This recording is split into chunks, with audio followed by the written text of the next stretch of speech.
La verdad no conozco, más bien tal vez alguno de ustedes, si es de la zona de La Paz, podría darme ese dato porque está sobre la carretera, estaba ya la línea muy cerca. Supongo que ya debió llegar la electricidad con extensión de red, pero eran una cantidad de casitas, eran como 5 o 6, no, un poquito más, unas 10, digamos, casitas que tenían sus kiosquitos.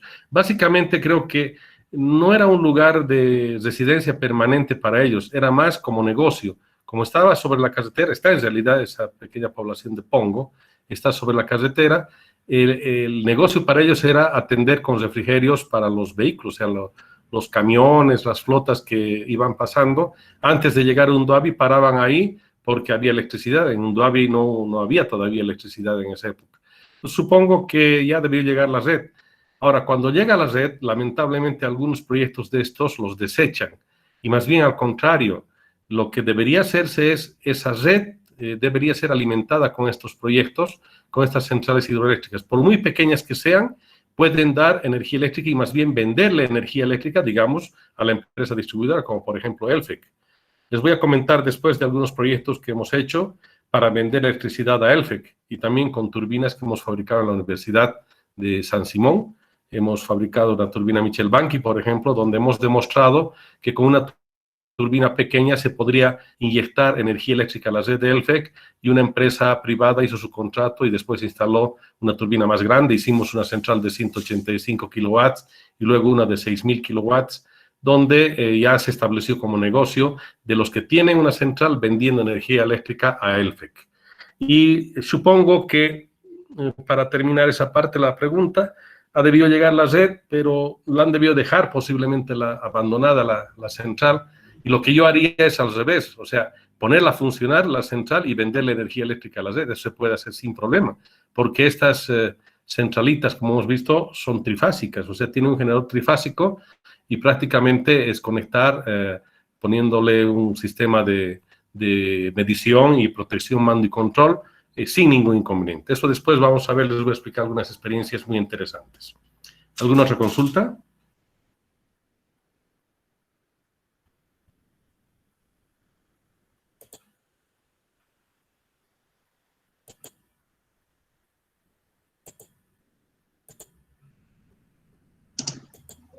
Ingeniero, buenas tardes o buenas noches. Si digamos, Sí. alguno de nosotros se animaría a hacer una central eléctrica de ese tipo, eh, en la parte legal, o sea, ¿tendríamos que tener permisos de parte de alguna entidad estatal o cómo sería el accionar? Bueno, resulta que para el caso de los aprovechamientos hidráulicos, el principal problema es la, la obligatoriedad de tener que hacer un trámite y una aprobación de los gobiernos municipales. Los recursos renovables, en particular los recursos hídricos, tienen que ser tuición de los gobiernos municipales y obviamente a nivel estatal tenemos el gobierno central. El, si tú quieres utilizar esas aguas, primero tienes que disponer de una licencia ambiental y de un permiso de la comunidad. Antes era mucho más simple, suficiente con que haya un proyecto y era aprobado a través del Ministerio de Energías, prácticamente eso continuaba sin mucho inconveniente, obviamente conversando con la población. Pero si es que la población decide para ellos hacer el proyecto, igual tiene que haber un trámite porque el recurso hidráulico tiene que ser aprobado en su uso por los gobiernos municipales inicialmente. Después debe pasar los trámites de los ministerios correspondientes. Hoy en día es un poco más complicado. Ahora, si uno quiere hacer una inversión privada, indudablemente lo primero que va a tener que hacer es lidiar con el proceso legal. Ese es el primer tema que hay que salvar, la parte del uso de los recursos hidráulicos que queremos utilizar. Si bien después se los devuelve, pero, o sea, el recurso hidráulico se lo devuelve después de turbinar el agua, pero ese tramo que se está utilizando no estaría utilizando, o sea, no sería la corriente natural. Estamos desviando parte del caudal y eso puede afectar a la cuenca o el sector donde se haga la central hidroeléctrica. Obviamente se deja un caudal que se llama caudal ecológico, un margen determinado para que no afectemos a la flora y la fauna que están alrededor de de ese recurso hídrico, pero indudablemente el problema principal es el uso legal de las aguas. Después, no hay mayor inconveniente desde el punto de vista técnico, hasta 1000 kilowatts hoy en día, en principio solamente era hasta 300 kilowatts según la ley de electricidad, ahora es hasta 1000 kilowatts que un emprendimiento puede decir yo quiero generar energía eléctrica y vender a la red, tener un comprador en bloque, ¿no? O sea, energía en bloque. Eso se puede hacer solamente con un trámite de un permiso, un registro que se hace ante la Autoridad de Fiscalización y Control Social de Electricidad. Para niveles por encima de 1000 kilowatts ya necesita una licencia. Y la característica de decir se puede vender en bloque es que si nosotros generamos energía eléctrica y no somos una empresa autorizada para vender a terceros, no podríamos vender nuestra electricidad, porque tendríamos que obligadamente vender a una empresa distribuidora que esté avalada legalmente. Esos serían los pasos y los inconvenientes. Hasta 1000 kilowatts yo podría generar, si logro pasar en la parte legal del uso del recurso y venderle, por ejemplo, a Elfec. Y ese es un gran negocio. Normalmente todos los que trabajan en turbinas hidráulicas o sistemas hidráulicos, con lo que sueñan es tener una jubilación teniendo una central hidroeléctrica que les genere energía eléctrica día y noche. Estas máquinas trabajan 24 horas al día y durante todo el año, con obviamente paradas para mantenimiento, por supuesto, ¿no? Pero es una máquina que funciona años, 20, 30, 40 años sin problema, con un mantenimiento no muy complejo, y pues es un gran negocio. Después les voy a explicar también cuando veamos cómo seleccionamos turbinas y el tema de precios, cómo seleccionamos por la parte de ingresos. Indudablemente es no solamente un aporte, digamos, al sistema eléctrico, sino también se puede ver como un negocio. Bien, ¿alguna otra consulta? Ingeniero, buenas noches. Una pregunta. ¿Tiene más o menos alguna especie de presupuesto económico sobre cuánto cuesta la construcción de una planta así?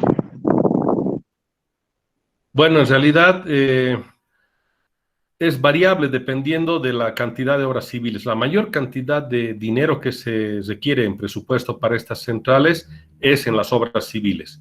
O sea, una obra de toma, digamos una mini represa, ¿no? No estoy hablando de represa, sino solamente un asud de derivación, una obra de toma simple. Luego los canales, todo el sistema de la tubería. Esa parte es la parte mayor del presupuesto, es más o menos 70% del presupuesto.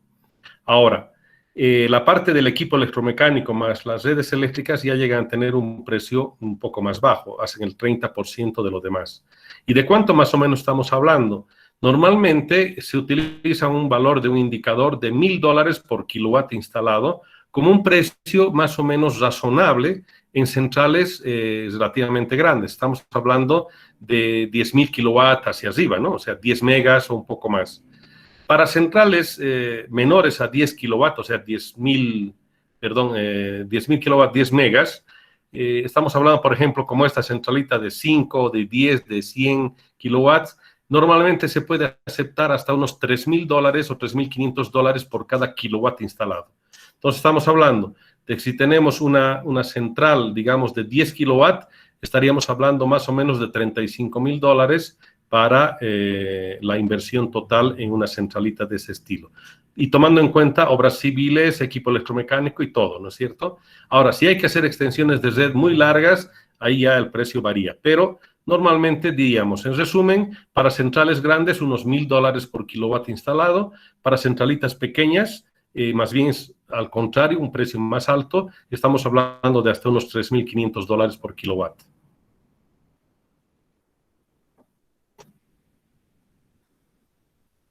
¿Alguna otra consulta? Bien, a ver, vamos a ver un poco las diapositivas. Estoy grabando ya esta parte, cosa que ustedes también tengan la información para consultar. Acá podemos observar en esta diapositiva, en la parte superior se encuentra lo que le llamamos cámara de carga. Hemos visto en el video que se requieren dos condiciones para que funcione una turbina hidráulica. Se necesita caudal y en este caso por esta parte del cerro se está llevando el canal, o sea, tiene un canal que está llevando el agua desde un punto que se ha hecho la derivación del río, ¿no? Se saca agua del río por un costado y se va llevando por un canal. Y se lleva hasta este punto, obviamente con una pendiente que se logra dar una pendiente suave a la obra civil, o sea, un canal normalmente hecho con revestimiento de hormigón. Y la idea es que el río que está bajando va teniendo una cierta pendiente natural, entonces la pendiente del canal tiene que ser tan suave que permita entonces lograr una diferencia de alturas. Entre este punto, que se llama cámara de carga, y el punto acá dentro de la cámara dentro de la casa de máquinas, donde va a entrar el agua a la máquina, que se llama turbina, que está acá dentro, esa diferencia de alturas más el tema del caudal son los dos recursos que necesitamos para poder tener un potencial aprovechable hidroenergético. En este caso, el agua que llega a la cámara de carga baja por esta tubería que se ve acá amarilla, una tubería recta prácticamente porque esta configuración así lo ha permitido. Normalmente es medio difícil encontrar lugares que tengan esta configuración porque más bien son con bastantes digamos, curvas pronunciadas y hay que hacer codos, anclajes, etc.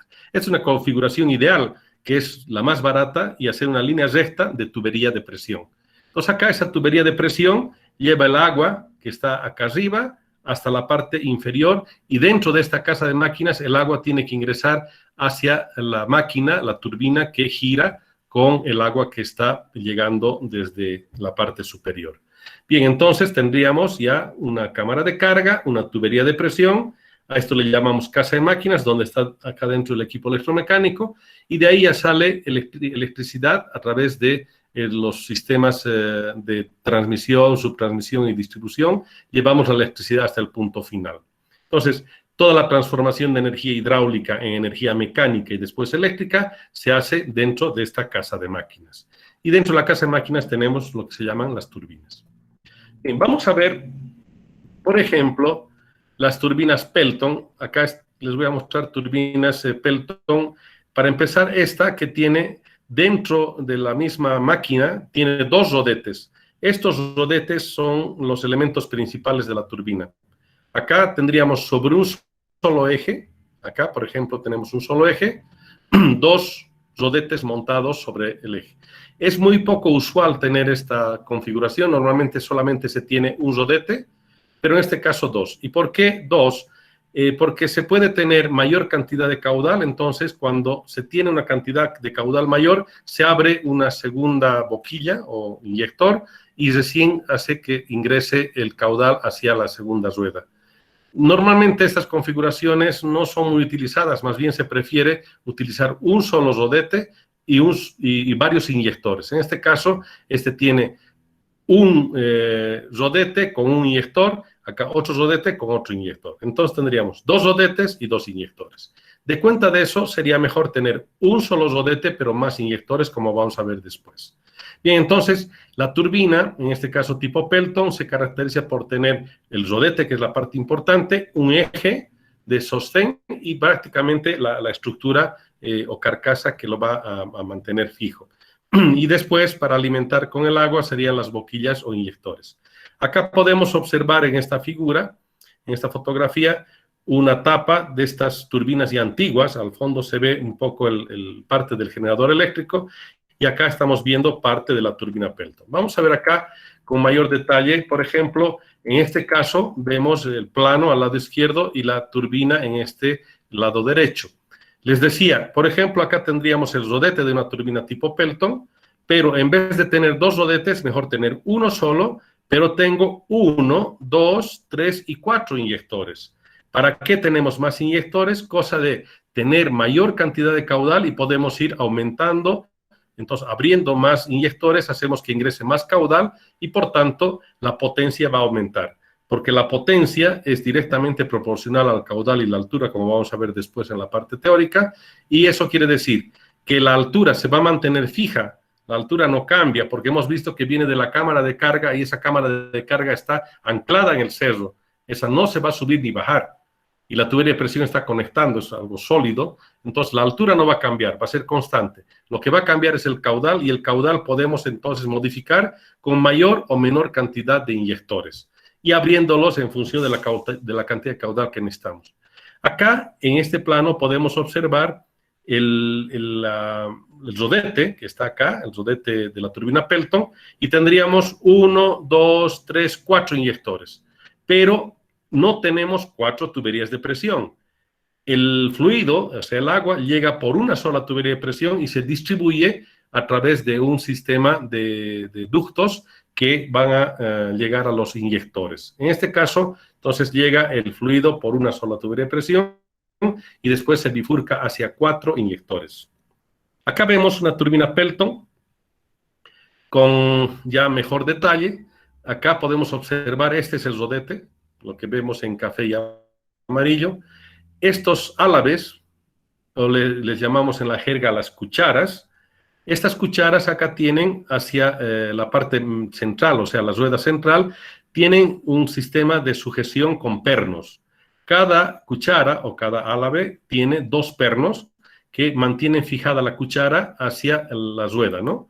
Entonces, estas cucharas, si es que se dañaran, se pueden cambiar. Solamente se sacan los pernos y se cambia cada cuchara, porque a veces tenemos problemas de que ha entrado una pequeña piedra que ha impactado y ha dañado, o solamente por desgaste de abrasión clásica, porque entra también arena o algún material abrasivo. Si es que no está bien purificada el agua, va a producirse desgaste. La característica entonces de esta turbina tipo Pelton es que los álabes, o sea, las cucharas, pueden ser cambiables. Este rodete, fíjense, es un solo rodete, está sentado sobre un eje, y acá tenemos asientos de cojinetes, unos cojinetes con lubricación forzada, obviamente, cojinetes de media luna, que acá está desarmado, ¿no? Este eje está acoplado a un generador. Este es el generador eléctrico. El generador eléctrico, en este caso, en función de la cantidad de números de pares de polos, va a tener que rotar la turbina para poder generar una energía eléctrica que cumpla los criterios de tensión y de frecuencia, fundamentalmente. La velocidad de rotación en las turbinas hidráulicas es fundamental para mantener la frecuencia eléctrica siempre constante. En el caso boliviano, la frecuencia eléctrica que nosotros tenemos por ley es de 50 Hz, o sea, 50 ciclos por segundo, que sería la frecuencia eléctrica de la red nacional. Y la tolerancia es de más o menos 10%. Quiere decir que nuestra central hidroeléctrica, por ejemplo, este conjunto de turbina y generador, debe darnos una calidad de electricidad de 50 Hz, o sea, 50 ciclos por segundo, más o menos 10%, lo que permita la ley. Y si es que salimos fuera del margen, indudablemente ni la máquina puede ingresar, porque el sistema de la red rechaza el posible ingreso de la máquina. Bien, este es el conjunto de equipamiento electromecánico. Entonces, estamos hablando de turbina hidráulica y del generador eléctrico. Nosotros, en esta materia, nos concentramos en esta máquina que se llama turbina hidráulica. Y acá vemos un acoplamiento. Entonces, el acople acá es directo. Acá podemos observar una turbina tipo Pelton, pero que no tiene las cucharas intercambiables. Acá prácticamente todas las cucharas están unidas en una sola pieza, están prácticamente fundidas en una sola pieza, y si se daña alguna de estas hay que hacer reparación sacando o parando la máquina, pero no podríamos hacer el cambio de la cuchara. Prácticamente estas solamente tendrán que hacer un mantenimiento, normalmente de ir rellenando, puliendo o qué sé yo, cualquier trabajo que requiera ese mecanizado. Pero ya no tendríamos la posibilidad de cambiar cada cuchara. En este caso, este rodete prácticamente va a tener que tener su vida útil determinada y obviamente con los niveles de calidad establecidos por la fábrica. Acá podemos observar cómo es el flujo de agua que sale del inyector o de la boquilla, y acá logramos ver un estrechamiento y que el flujo de agua llega a las paredes, en este caso de la cuchara tipo Pelton, y acá podemos observar que está llegando el flujo de agua. Y como tenemos una parte central sobresalida, o sea, la cuchara está dividida en 2 concavidades, una es esta y otra simétrica al otro lado, el agua llega a la parte central o sea, esta nervadura, ese chorro se divide en 2 partes. Una parte viene por este lado de la cuchara y la otra parte por el otro lado, y solamente por haber cambiado de dirección, de magnitud acá, el vector velocidad, hace que la turbina empiece a girar. No es que el fluido está impactando, sino solamente está cambiando de dirección. Eso vamos a ver en la ecuación de Euler y después en los triángulos de velocidades, cómo es que el agua solamente por cambiar acá dentro por esta superficie curva, por moverse en la superficie curva, hace que esto empiece a girar y gira a muy alta velocidad. Acá podemos observar que el chorro está llegando, después de llegar a la cuchara anterior, que ya prácticamente está acá perdiéndose en la imagen, tendríamos el chorro que de manera continua está saliendo, está llegando a la primera punta de la cuchara siguiente y después va a moverse la cuchara, o sea, el rodete se va moviendo y el chorro entonces logra llegar a impactar de mejor manera al centro de la cuchara. Eso veremos en el caso de las turbinas Pelton a detalle. Acá les muestro el plano, el esquema que teníamos, que hace un momento les mostré un plano, donde esta parte de acá sería la válvula que regula la cantidad de agua que va a ingresar, que proviene de la tubería de presión, y toda esta parte azul sería el distribuidor, donde tendríamos la cantidad de agua que va ingresando y está lista para poder entrar por los inyectores hacia la turbina. Y observarán que en este caso tiene 1, 2, 3, 4, 5, 6 inyectores. Eso quiere decir que la cantidad de agua que yo voy a poder meter a la turbina voy a regular en función de abrir más o menos cantidad de inyectores, ¿no? Entonces, es conveniente tener un sistema con mayor cantidad de inyectores si es que voy a tener una variabilidad del recurso hidráulico en el aprovechamiento. Otro tipo de turbinas hidráulicas que son muy fáciles de fabricar, son las más conocidas, digamos, en países en vías de desarrollo, son las turbinas Mitchell-Banky o también de flujo cruzado. Estas turbinas constan básicamente de un ala director, fíjense, una especie de perfil de ala de avión, es un perfil hidrodinámico, que permite entonces tener el flujo de agua que dirija de mejor manera, y tienen un rodete y una carcasa. El agua ingresa por esta parte y va por la parte inferior y por la parte superior de este álave director, y el agua va a ingresar hacia los álabes del rodete. En este caso ya no es solamente a un álave, sino ingresa a varios álabes al mismo tiempo, y el agua que ha ingresado por acá cruza internamente y sale por la parte inferior, haciendo que este rodete empiece a girar.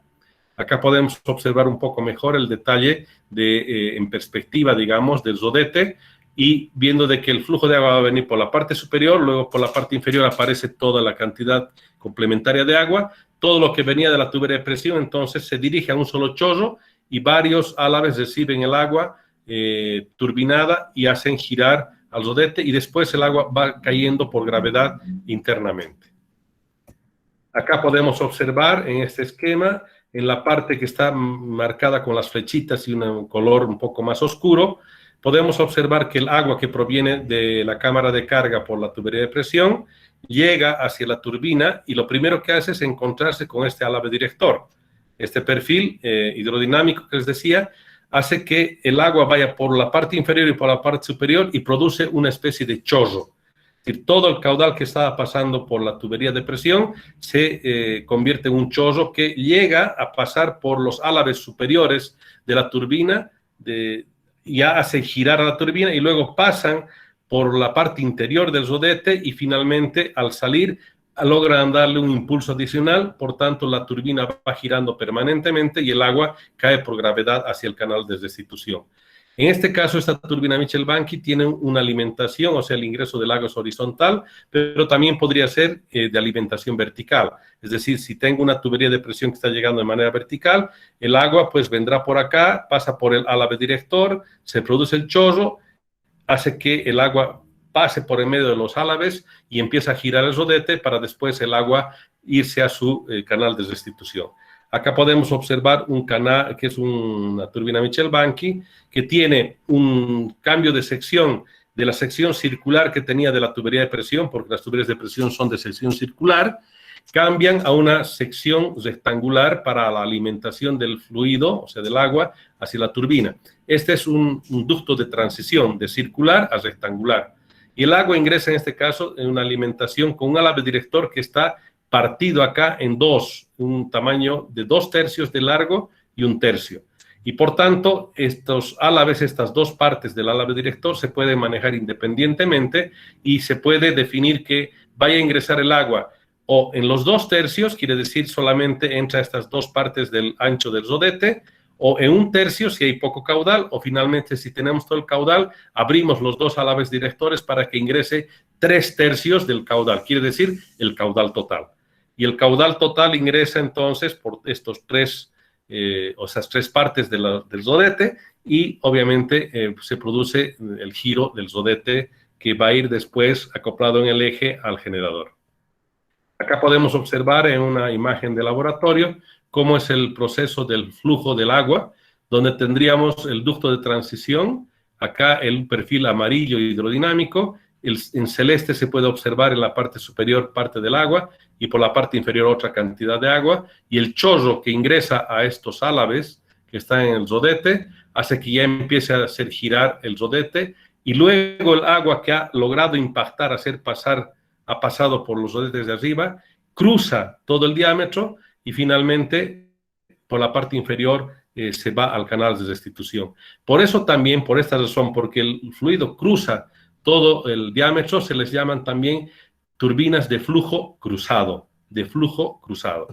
Acá podemos ver ese tipo de turbinas donde están las tapas laterales y poniéndose los álabes. Acá se están encajando los álabes que después van a ser soldados para finalmente ser maquinados y tener el rodete correspondiente.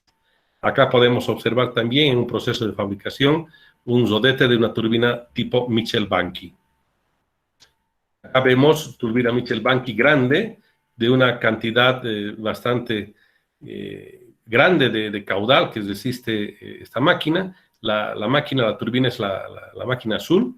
Esta máquina amarilla es un sistema de acoplamiento, en este caso por engranes, o sea, un mecanismo de transmisión, y acá está el generador eléctrico. Acá, indudablemente, es una cantidad bastante grande de agua.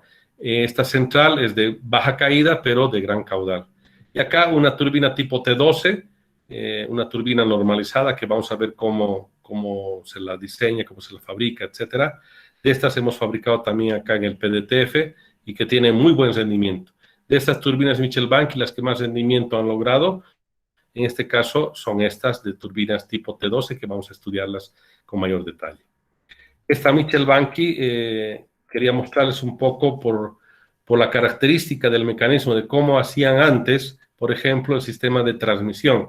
Esta parte es la turbina Mitchell-Banky, pero tiene un sistema de acoplamiento por correas planas, donde tendríamos internamente entonces el rodete, y acá está el eje.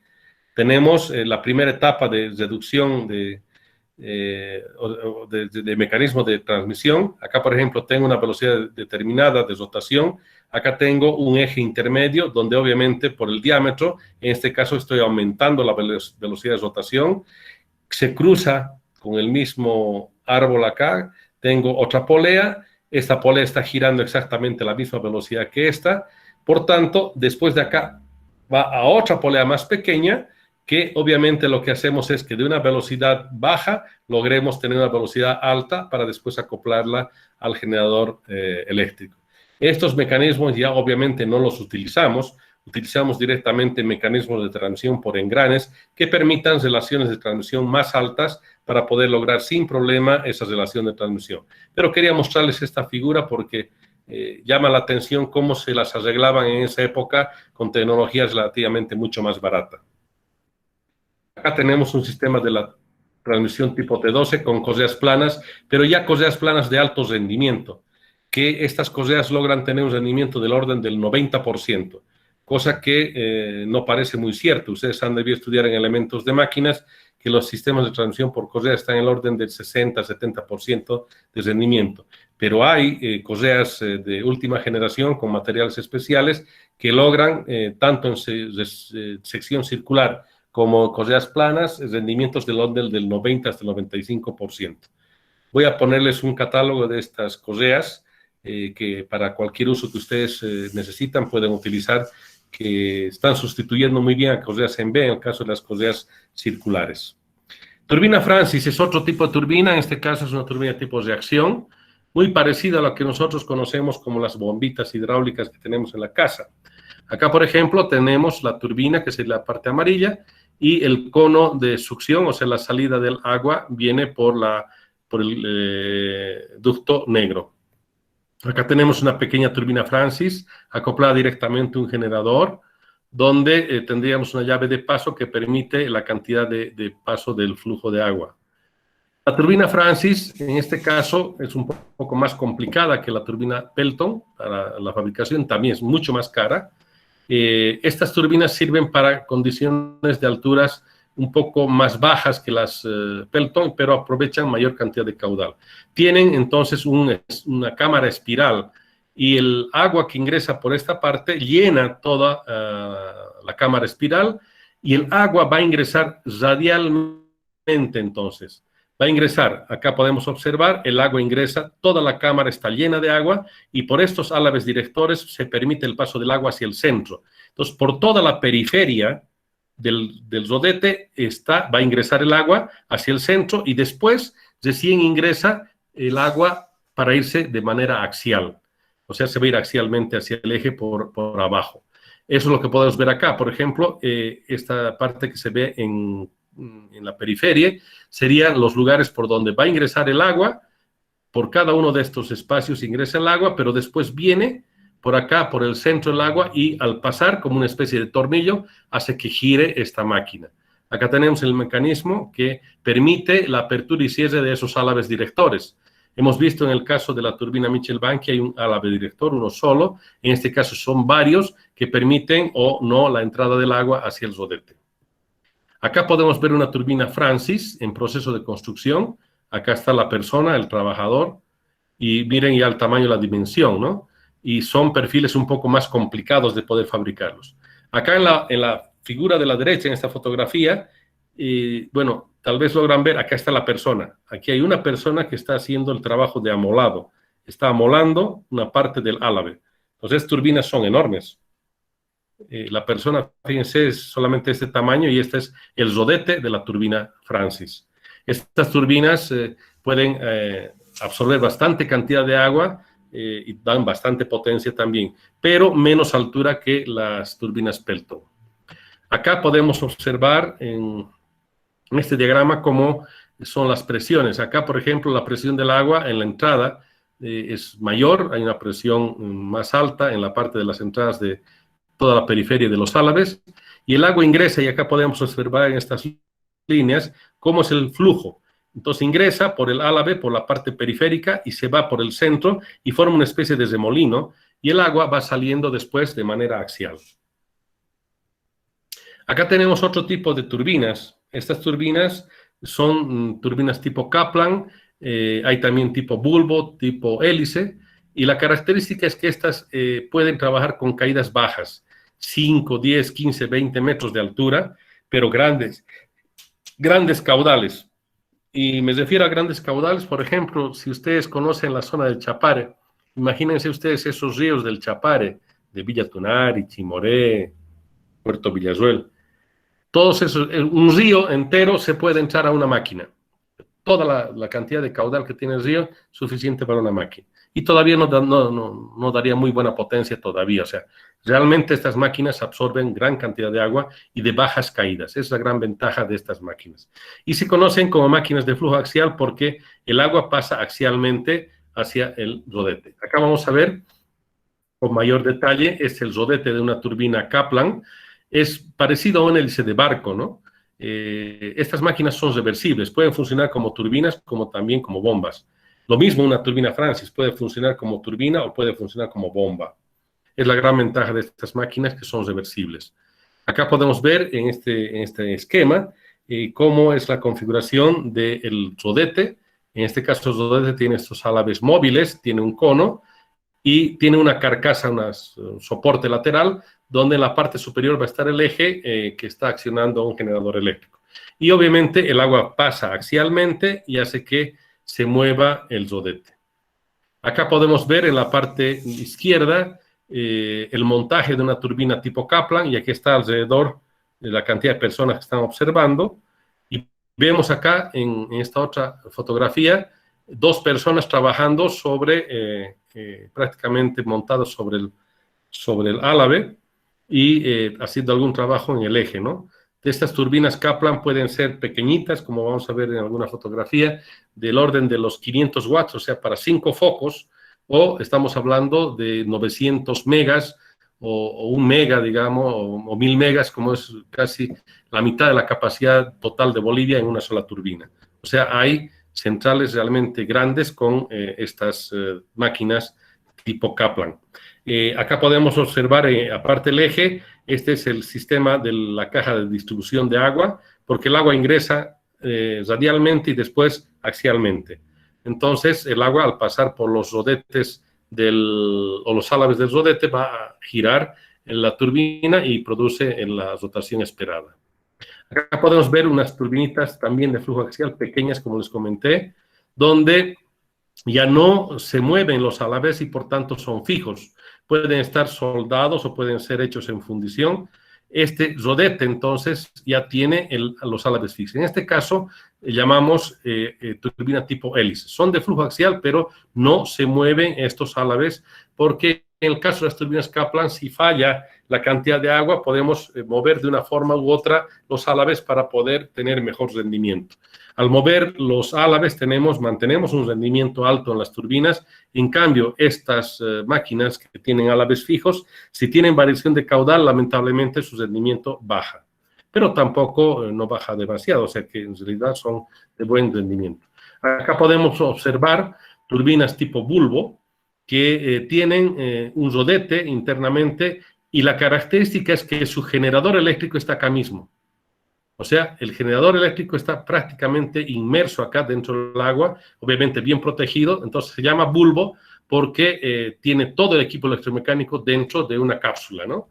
Entonces, en este caso, lo máximo que hay es un sistema de entrada de agua y salida de la electricidad, algo bastante más compacto. Una turbina que no se utiliza mucho y normalmente se usa para potencias pequeñas, es una turbina llamada turbo, que tiene una configuración muy parecida a la turbina Pelton, tiene álabes en un rodete que se parecen a los de la turbina Pelton, pero como si fuese la mitad de una turbina Pelton. El proceso de alimentación es con un cierto ángulo respecto del plano perpendicular acá, y ese problema de tener que alimentar el agua por un costado hace que hayan esfuerzos axiales en el eje, lo cual implica que hayan cojinetes especiales para poder soportar este tipo de turbinas. No se utilizan mucho en Bolivia, yo no conozco ninguna central de este tipo turbo, sí he visto en el Perú. Es una tecnología que los ingleses desarrollaron, pero no tienen mucho mercado, digamos, en el mundo. A eso es preferible utilizar o una Francis o una Pelton, o Mitchell Banky en último caso. Bien, también quería comentarles de las turbinas flotantes. Las turbinas flotantes o turbinas de río que se llaman, prácticamente son sistemas eólicos, o sea, es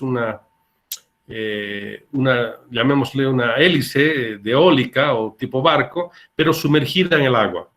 La idea que surgió inicialmente fue de Peter Garman, un ingeniero inglés, que se le ocurrió en algún momento en su laboratorio en la universidad decir, a ver, si el agua tiene 1000 veces la densidad que el aire, ¿por qué entonces un aerogenerador no podría meter al agua y debería funcionar? Entonces, resulta que agarró un aerogenerador y puso en el agua, haciendo que el agua solamente gire, haga girar, con el agua que estaba en correntía, ¿no? En escorrentía. Y vio que realmente giraba. Por tanto, decidió empezar a fabricar esas máquinas e instaló buena cantidad de turbinas de este estilo, pero inicialmente para bombear agua. Y las había instalado en el río Nilo, en Egipto. Después de eso decidió ponerle generador eléctrico y para algunos lugares donde se puedan instalar estas no requiere obras civiles, sino hay que poner sobre una barcaza. Esta imagen es parte de una tesis que hicimos acá de un ingeniero electromecánico de San Simón. Entonces, cuando yo estuve de visita en el Perú, nos dieron información sobre estas máquinas, yo vi funcionando una de ellas, y se me ocurrió darle ese tema a un tesista, hicimos la tesis. Entonces hay una tesis, no la hemos podido construir lamentablemente por falta de dinero, pero es muy fácil de poder hacer la construcción. Acá se puede ver dos imágenes de estas turbinas flotantes que solamente requieren una plataforma, una pequeña barcaza como una lancha. El eje ingresa dentro del agua, del río, y tiene que ir girando solamente por el flujo de agua. Esto es ideal para lugares, por ejemplo, de las cuencas de Beni y Pando, donde no tenemos la posibilidad de hacer represa y no habría una diferencia de alturas grande. Acá prácticamente solo por la velocidad de flujo del río es que giran las turbinas. Y en este caso, encima de la barcaza está su generador eléctrico y la transformación de energía mecánica en energía eléctrica que se produce acá, y solamente el cable es el que va a la población, las pequeñas casitas que están alrededor. Estas turbinas son de baja potencia, estamos hablando de 5 kilowatts, 10 kilowatts, pero que para algunas comunidades pequeñas puede ser suficiente. Acá podemos ver este es en el Perú, este es en Colombia, y acá se puede observar en la pequeña barcaza que hay como una especie de manija, acá estaba la parte de la turbina, y esta barcaza entonces cuando llega a bajar mucho el nivel del río, lo único que se hace es se levanta la máquina para que ya no gire y cosa que se proteja, ¿no? Uno de los inconvenientes que tiene este tipo de máquinas es que pueden los troncos dañarla. Para eso normalmente hay que tratar de hacer una protección, cosa que si hay una riada y lleva troncos muy grandes, evitar de que lleguen a golpear con esta máquina. Pero es una interesante alternativa para lugares donde tenemos poca pendiente y bastante caudal con velocidades relativamente mayores a 2 metros por segundo. En el caso de los ríos amazónicos, más o menos cumple esa condición. Algo que también vamos a estudiar es algo importante, que es cavitación. La cavitación es un fenómeno destructivo que no nos deja tranquilos a los que trabajamos con turbomaquinaria. Es algo que, como podemos observar acá, logra destruir, si es que no controlamos la cavitación, destruye no solamente a la turbina o a las bombas, sino también a los ductos, a las válvulas. En este caso, es cavitación producida en una válvula que seguramente no tuvieron la precaución de controlar el funcionamiento y se dañó. El proceso de cavitación que vamos a estudiar también, obviamente, vamos a ver cómo se produce. Acá hay dos formas en las que más o menos podemos observar qué es lo que pasa con un flujo de agua cuando se produce el cambio de estado de líquido, pasa a vapor por problemas de baja presión. Y resulta que hay un chorro, o sea, un jet, un chorro que logra producir una erosión. Acá, por ejemplo, observamos cómo se forma esa burbuja y al principio se pensaba que era una explosión de la burbuja, en realidad es una implosión. Acá, como podrán ver en el título, dice implosión, es hacia adentro, no es hacia afuera. Entonces, el fluido entra en la burbuja, digamos, se va formando, como podemos observar acá, y ese arrastra el agua, entonces, de afuera hacia adentro y provoca una erosión en la pared. Ese es el caso de los microjets de cavitación. Acá podemos observar una turbina tipo hélice que está provocando ese movimiento de flujo. Debido a que hay una variación de presiones, aparecen esas burbujas que son del propio líquido. No es que ha entrado agua, sino que se ha empezado a producir un cambio de fase de líquido hacia vapor. Se va produciendo una especie de saturación y ahí es donde esas burbujas pueden implotar y producir ese daño o deterioro definitivo. Y también, algo que no nos deja tranquilos es el golpe de ariete. Si por alguna casualidad se da un cierre brusco de las válvulas, nos puede suceder que haya un movimiento de flujo interno en las tuberías y eso puede realmente destruir. Acá podemos observar dos fotografías. En este caso, esa tubería que aparece acá como si fuera un pedazo de tela, era una tubería de más o menos 1,5 metros de diámetro, que colapsó por golpe de ariete y que, bueno, ese ya no sirve, ¿no? Está como chatarra. Y en este caso, con un reventón prácticamente de rotura de la tubería, ¿no? Por golpe de ariete. Estos dos fenómenos, la cavitación y el golpe de ariete, son fenómenos que debemos evitar en las turbomáquinas. Bien, eso es lo que tenía inicialmente para compartir el día de hoy con ustedes. ¿Alguna consulta, algún comentario que quieran?